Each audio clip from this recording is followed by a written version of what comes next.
Thanks for being here. It actually kind of stunned me to remember how many of the world's leading health economists and other thought leaders we have in the room today to help us kind of work through some of these issues. I'm Steve Pearson. I'm the president of ICER. And again, I think we have, this is either like an episode out of Black Mirror or Twilight Zone, depending on your generation, but we are really locked in this room until 4 o'clock. But there's the food and refreshments, as you know, are just out the door here, and the restroom, if you haven't already found it, you just keep going down that hall just about halfway, and there's a sign that says restrooms. Just keep following the signs, turn right and then left, and you'll find everything you need. Each table has a microphone, so that when we get into the kind of the discussion phase, hopefully it'll be really easy for you all to be able to pitch in. And I actually kind of like the small space in a way, because it does send the signal that we want this to be feel like a kind of interactive meeting. We are going to have presentations and discussants, but we hope to leave lots of time for real back and forth, given the purposes of today's meeting. A few introductions. First off, how many people here are card-carrying health economists? Just look around the room, all right? From England, from Canada, I know, from America, from other strange islands. How many come from the payer world? PBMs, health plans, employers even. All right, how many people come from the life science industry? You guys all sat over there by yourselves? No, we got good idea. We've got a few members of the press here, wherever you are. There we go, one at least, maybe another one. And we have probably people from other perspectives. We have policy makers, yes, we have funders, and we have people from a variety of different walks of life. I would like to thank the funders for this specific project within ICER's work. They are the Commonwealth Fund and the National Institute for Health and Care Management, and we do have folks from both of those organizations here with us today. So thank you very much for the support that has allowed us to really dive deep into this area and to kind of do a collaborative effort that was far beyond the scale of what we would have been able to do just by ourselves. A few other introductions. As you know, this was envisioned as a project that would involve multiple HTA organizations in an attempt to share experience, share problems faced, lessons learned, and to also look forward together to the extent possible to keep talking and learning. So we were fortunate to be able to engage with folks at NICE in England and CADIF in Canada, also with folks from the Netherlands who are not able to attend today. Oh, you know what? The other part of the world I forgot to ask, how many folks are here from the patient community? Okay, smattering of hands, good, but just to know that that voice is also here in the room. And so the folks with us from NICE today are Nick Crabb. Let me just get the official. Nick, you want to just wave so people know where you are? Good. So many of you have known Nick if you work internationally. Since 2014, he has had a role as program director for science advice and research at NICE. And he oversees NICE's scientific advice program, the science policy and research program, and NICE's interaction with UNETA. As part of his role, he's also taken the lead in their kind of work to commission and to think further as part of the UK Regenerative Medicine Expert Group.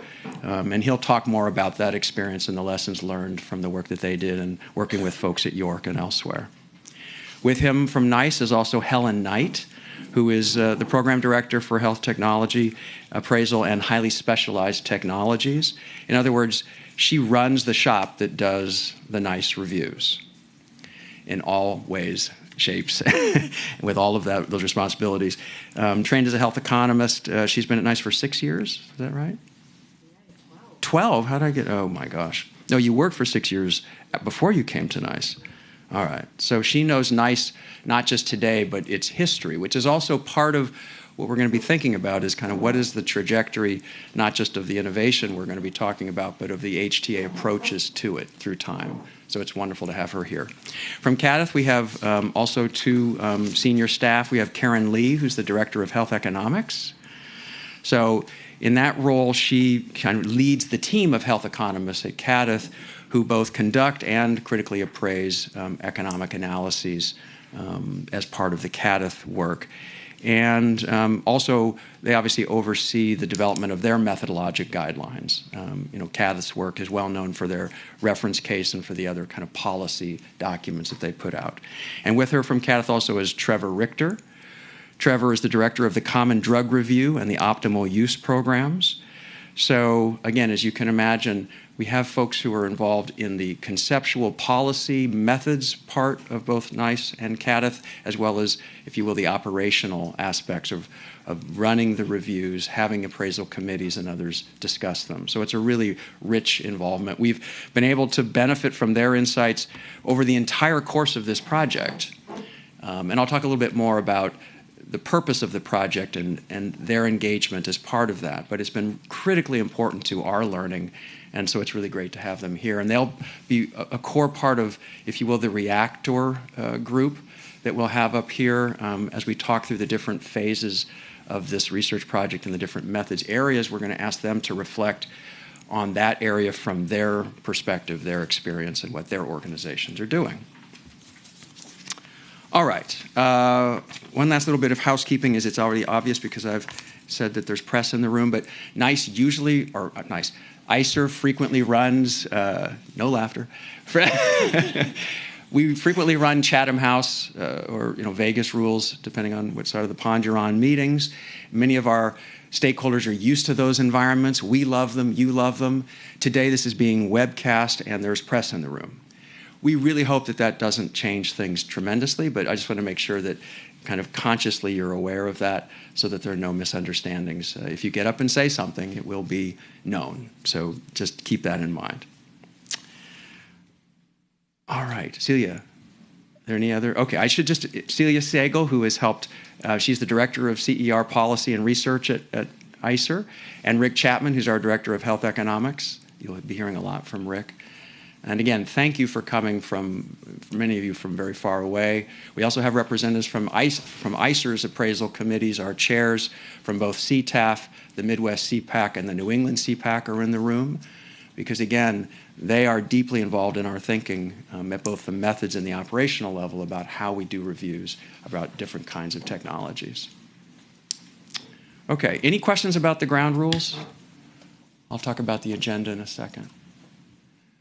Okay, so I hope you can all get a good look at the slides from whatever perspective you have in the room. As you know, we started this project, and even the term cures is still on the name of this meeting, the Valuing Cures Summit. And that's some of what I'm sure we'll talk about. But our instigation for looking at this and other HTA groups has been a recognition that we are already in an era of really exciting innovation in which we are seeing new types of treatments come into clinical practice, and that there are more coming, and that they present both great clinical opportunities along with significant financial considerations. Part of this is because some of them will be short-term or one-time treatments.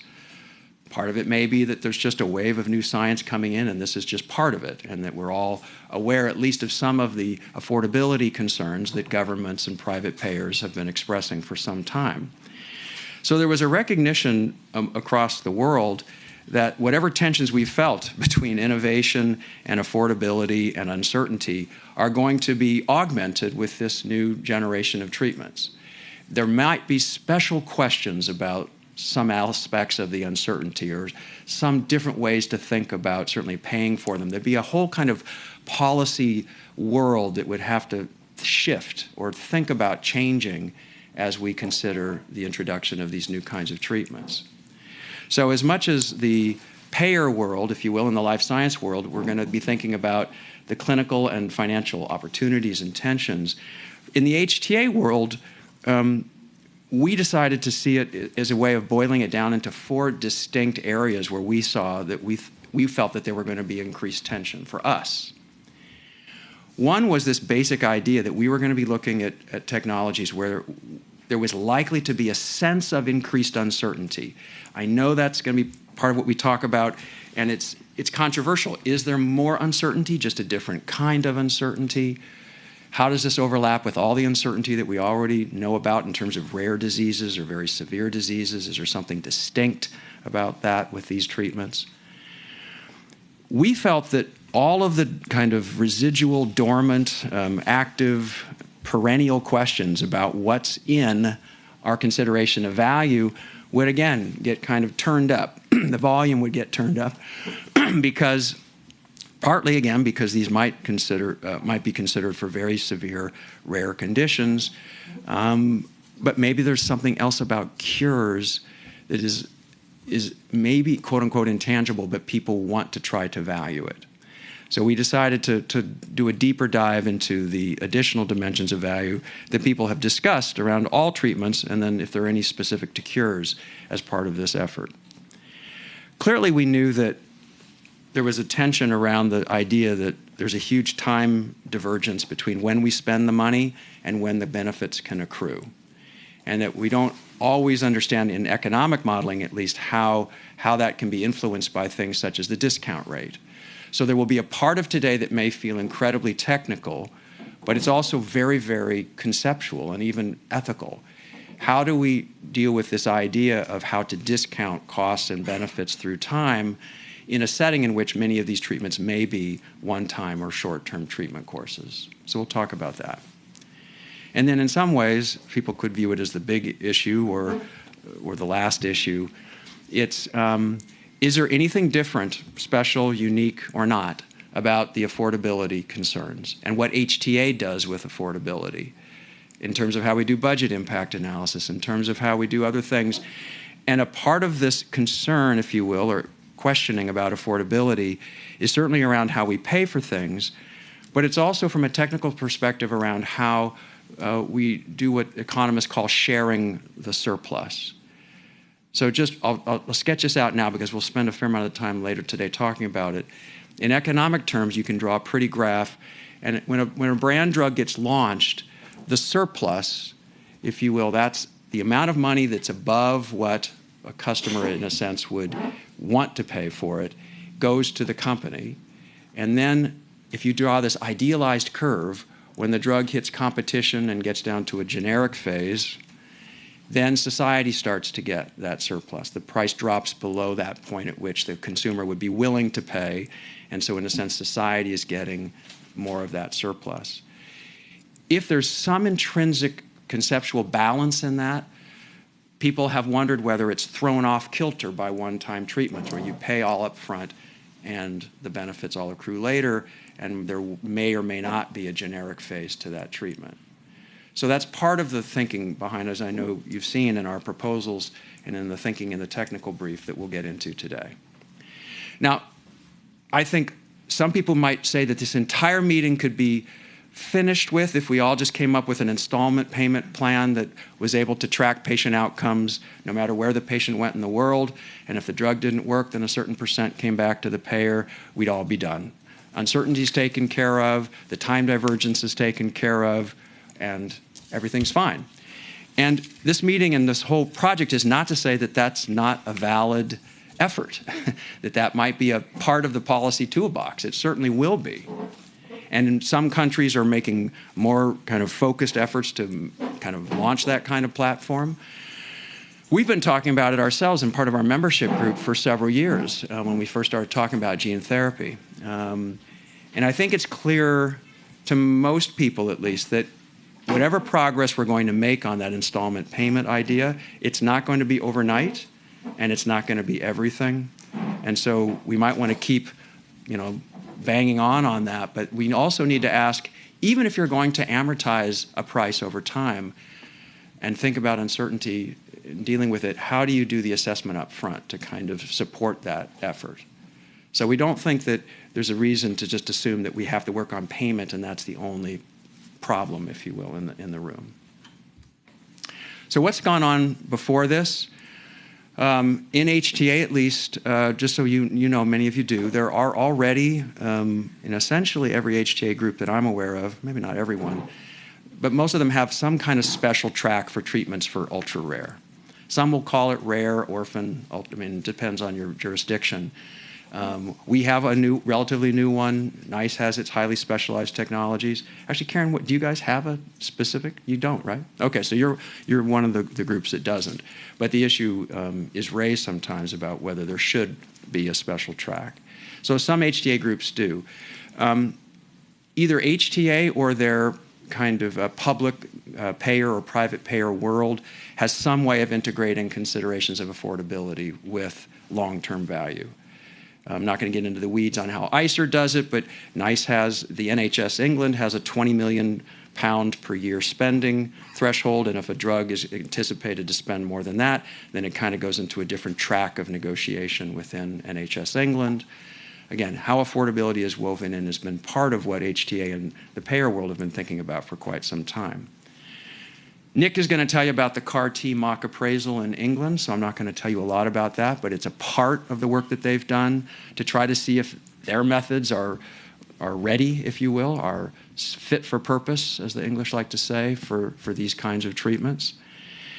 And they also, inside NHS England and at NICE and elsewhere, there have been some early conceptual economic analyses of one-time treatments and this effect I mentioned about economic surplus and how it's kind of it affects company revenues and payer spend through decades. So we were aware of that, and then we decided to do a kind of a two-part approach as part of this project. One was to do a technical briefing paper, which is the longer document that you all received. And just again, to set it in space and time, it was meant to say, here are the issues, here's what people are saying about it. And here are some of the pros and cons, unintended consequences, but it wasn't supposed to be the paper that made strong judgments about yes or no. It was trying to lay, if you will, a picture of the landscape out, which we thought would be very helpful.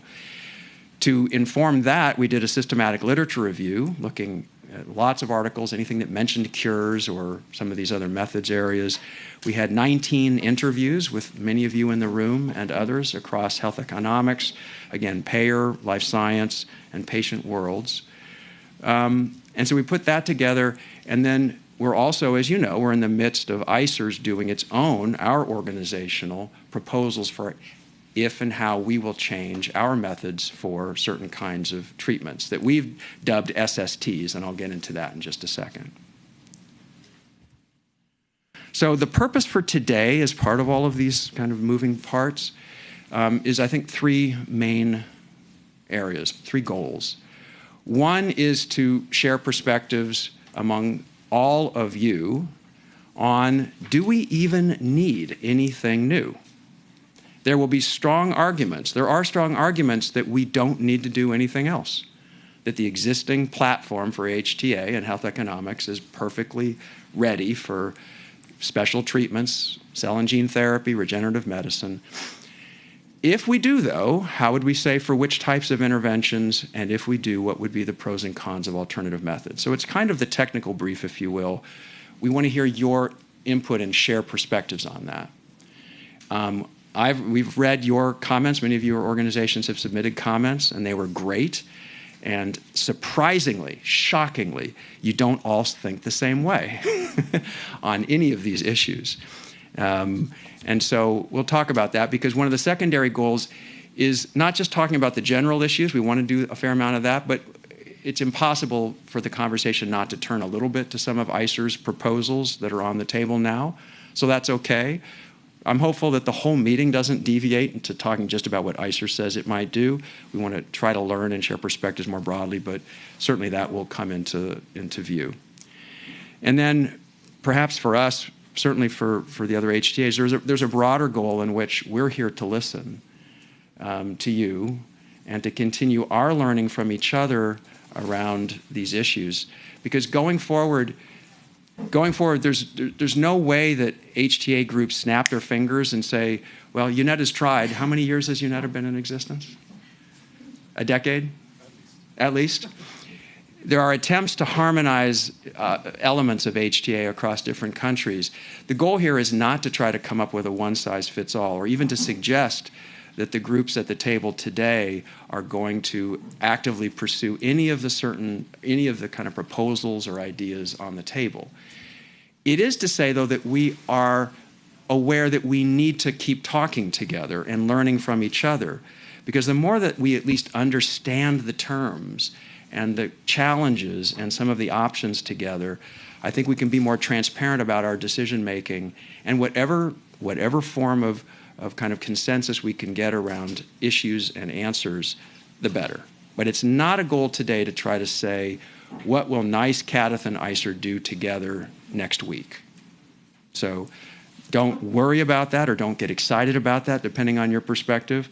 But I think there has already been a great value to us from learning from them and from sharing a lot of the experiences that we've already had, and I expect that to continue going forward. So the agenda is going to follow quickly at 9. We'll dive right into uncertainty. And Rick Chapman will present a brief background from the technical brief. Oh, no, really? There we go. So much for my laser pointer. And then we'll have a break, and we'll come back for a rapid discussion of one of the quicker ones, though, on discounting, lunch. Then we'll tackle additional elements of value. Follow on that with the idea of shared savings. That's the idea of affordability, more broadly, I guess, framed, and the idea of economic surplus. And then a short final break with a kind of a conclusion around 3:15, and we'll have you out by 4. All right? Steve, can I just sure. encourage people who have extra chairs at their table to raise their hand in case people at the back want to sit at a Good table. idea. Please feel free to Filter forward, if you will. make lots of noise right now. Don't worry about it. Thank you.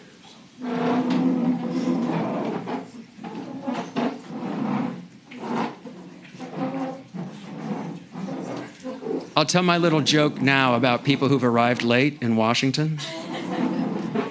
So I just moved back to Boston after about 14 years here.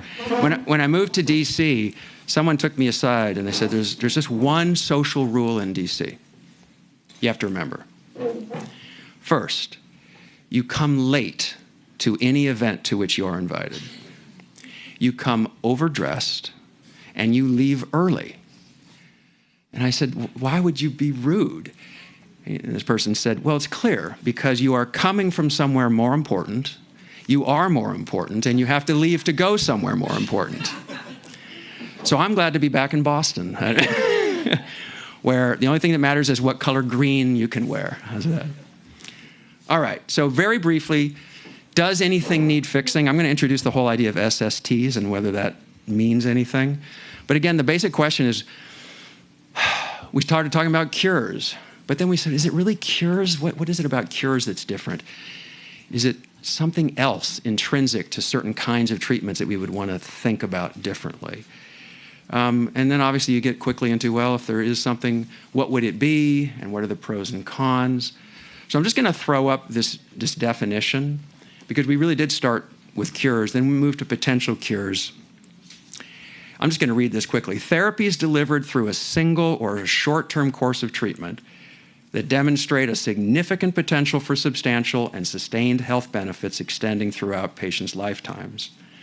We said this has 2 subsets. One is cures that can eradicate a disease or condition, and 2 is, what we're borrowing the term, transformative therapies that can produce sustained major health gains or halt the progression of significant illness. Couple of emphases here. Single or short-term course of treatment. This may be all that sticks. In reading the public comments, many of you said, can you be more specific? Short-term, for instance, is that 2 weeks, 2 months, 2 years? Is there some cutoff you can help us identify? A lot of these terms I'll get to, like significant potential, these are all judgment calls, and people wanted more specificity.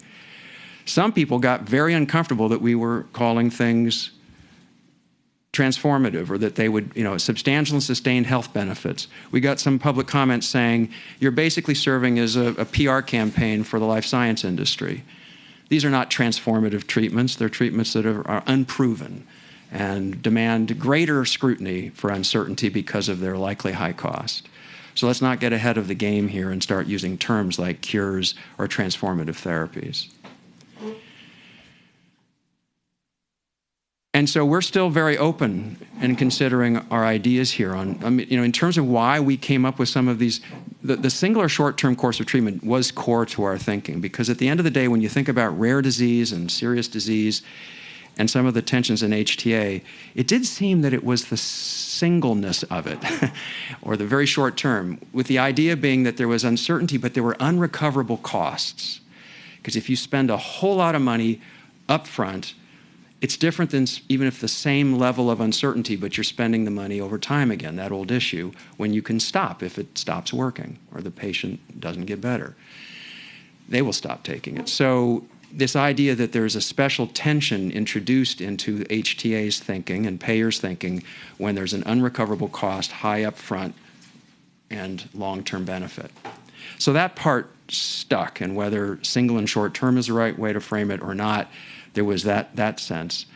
Then there was probably an unconscious desire not to cover the landscape, but we got comments too about, are you excluding antibiotics? Isn't that a singular short-term course of treatment that saves a life sometimes?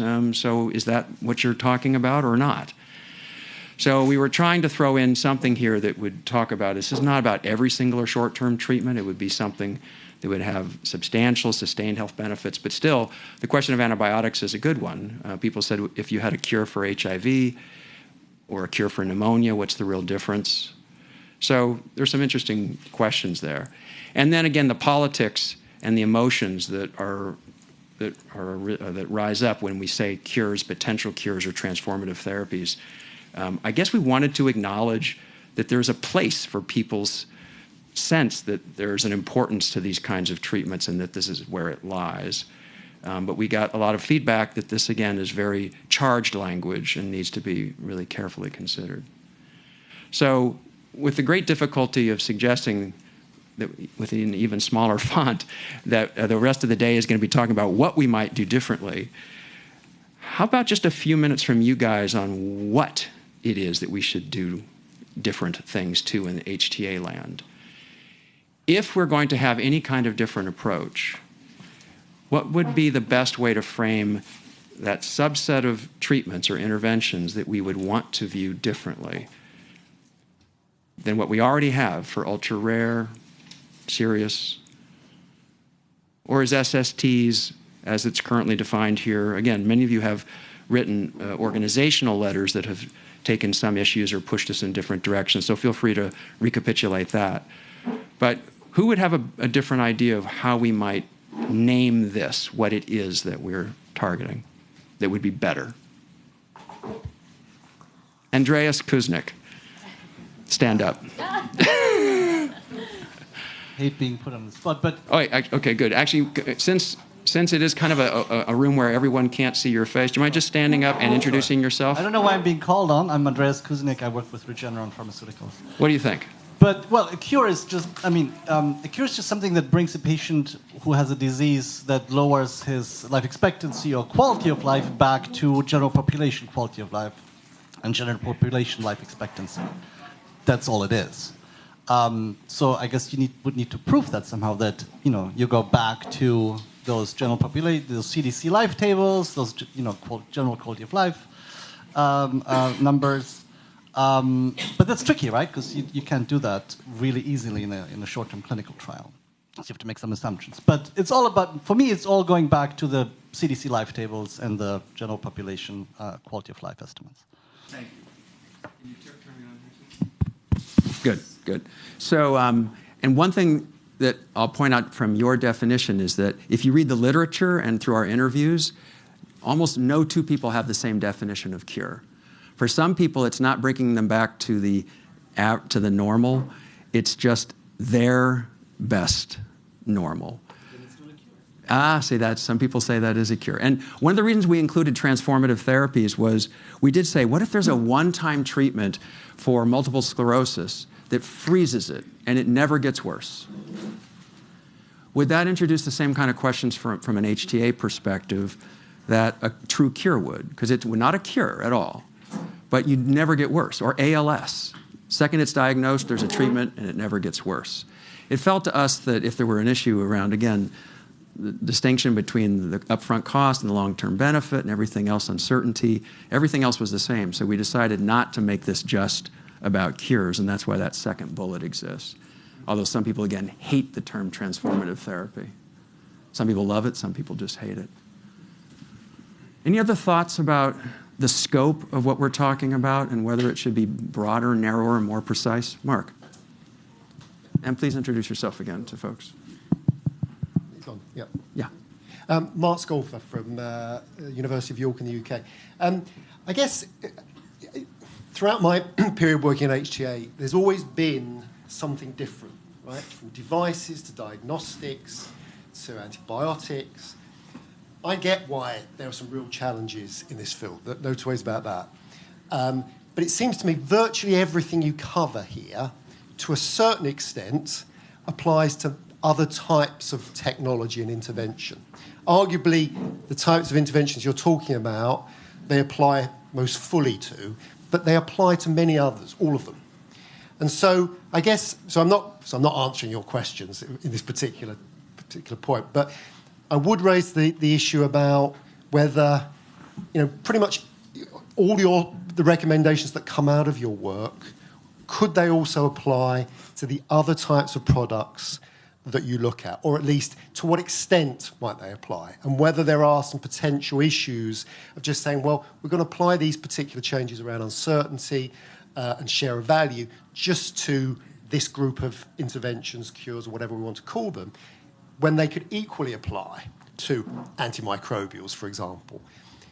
So, I mean, that for me is a concern with that focus, rather than thinking about, let's sharpen our ideas around these particular products, but then think about how they might apply across a range of other types of medical technology as well. Mm-hmm.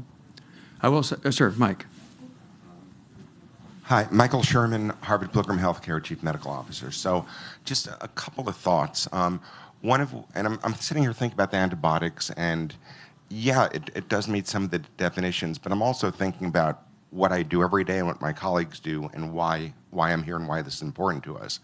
And so pragmatically speaking, and again, I'm not trying to create a framework, but I'm just trying to think about why this matters and how we use it. The issue with the antibiotics and the like are that below a certain price point, and I'm not trying to be circular in my reason, but below a price point, we don't have a challenge paying for it. We're able to look at it through normal, traditional methods, and if it works, we pay for it and the system can absorb it. The issue are, again, these longer-term treatments where the price points are at levels we've never seen before, and again, with the promise of extraordinary benefits. And that's where the system has trouble absorbing it, and that's where we need this kind of information, again, pragmatically, with respect to what we do every day, to make decisions and to try to not let the financing be a barrier to people who need these drugs getting them. The other thing I was thinking is that I think I'm agreeing with you before about the difference between curative, and I kind of agree that I think there's difference in terms of my mind between curative and something which freezes a condition, a degenerative disease, which I think are both valuable and I think could be looked at similarly, but I just would remind everyone that essentially the valuation may be different. So to use an example, if you have a treatment, and there are examples out there that depending on when it's given might either maintain someone in a completely healthy condition or freeze where they're at. And again, ICER has known this and done this. You just may have two different values depending on the starting point. However, I don't know that you need a different methodology to do that. All right. Just a couple quick comebacks on that. One is, to Mark's point, we at ICER definitely had the sense as we went through this and we were considering potential methodologic tweaks for SSTs. And we said, well, shouldn't that be for everything? It'll be most obvious and visible in an SST kind of situation, but there's no conceptual reason you wouldn't want to do it for everything. It's kind of hard to make that argument. So we'll come back to that tension about anything you would do, should it just be for these or for everything? And then for Michael, I have to say, I appreciate very much from a pragmatic perspective, as well as conceptual, everything that you've done to help think about this area. And just loosely characterizing the public comment letters, as you can imagine, when we talk about identifying something for which you're going to do something different, if people assume that the doing something different is going to make it easier for drugs to get approved and paid for at a higher price, they're in favor of a large scope of things. If they're on the life science company, they're thinking, oh, is this another kind of ultra rare or HST way that it's going to look easier? Our thresholds are going to be higher, looser standards for evidence, in which case we want my drug to be part of that. Whereas, again, not just the payers, but others are sensitive to wondering if what we're going to be doing is no better in terms of assessment. Maybe we don't want anything different, or we want a very narrow scope. Or even, again, some people from the payer side would say, we want, if it's a very high price and a lot of uncertainty, we want higher standards. The most obvious example of that was our flirting with the idea of a lower cost effectiveness threshold if there's higher uncertainty. Because if you talk to appraisal committees, in my experience, around the world, and private payers, they say instinctively, when we're in the room thinking about a drug, if we think there's more uncertainty in its outcomes, we want a lower price point. That's just part of what we think is fair in our own thinking about value.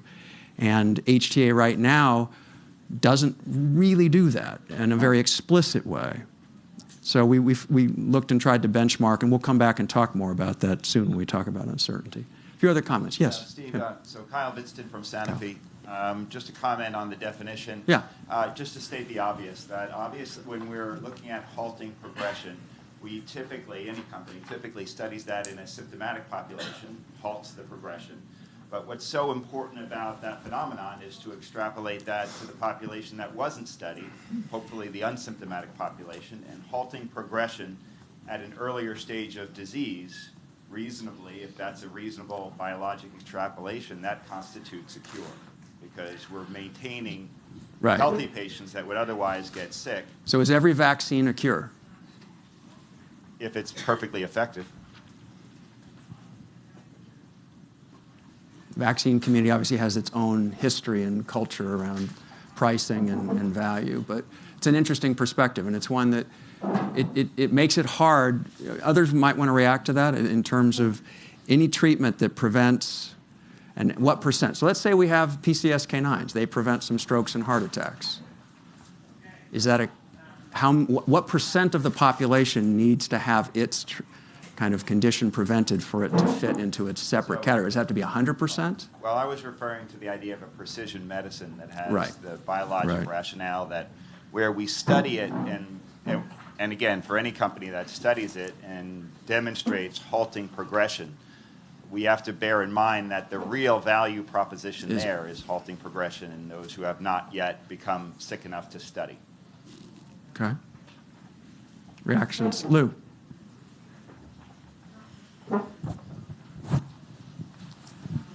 Yeah, hi, Lou Sandy from United Health Group. But two comments on your question, Steve. I guess my reaction is a lot of this space, I'm not an HTA expert, but my observation is that people have, this is more in the realm of feelings. People have different feelings about different mechanisms of action. Because conceptually, I've struggled with the same thing you put on. It's like, what's the difference between this and, my mother, who was a bladder cancer survivor, had a transformative curative procedure. She had radical pelvic surgery after her bladder cancer recurred. She was cured. Cost about $100,000. What's the difference between that and all the stuff we're going to talk about today? So I think two things. One is people have different feelings about gene therapy and sort of wizardry-oriented technologies than sort of, barber surgeons and their procedures. So that's point one. But the other one, maybe more significant, that could be helpful, is I think one of the differences here is there are big bets on both sides. Huge bets on the developer side and huge bets on the patient side. So I think that might be a little bit different. in these kinds of technologies, with a great deal of uncertainty associated with those big bets. So in a sense, that's kind of, if I'm drawing a correct analogy or linkage between what Michael was saying, to a certain extent, it's the scale of the benefits and the costs that puts us into a different realm. At least that's a part of what you were saying. All right, a few more, and then we're going to shift to talking about uncertainty, and I'm sure circle back to this issue almost within each of them. We'll come back here, and then we'll go up forward. So go ahead. Yes, please. Apologies that we don't have space for round tables for everybody. Thank you. Hi, good morning. I'm Annie Kennedy with Parent Project Muscular Dystrophy in the Duchenne patient community. So thank you for inviting us to be in the room. We have a couple other patient groups here today.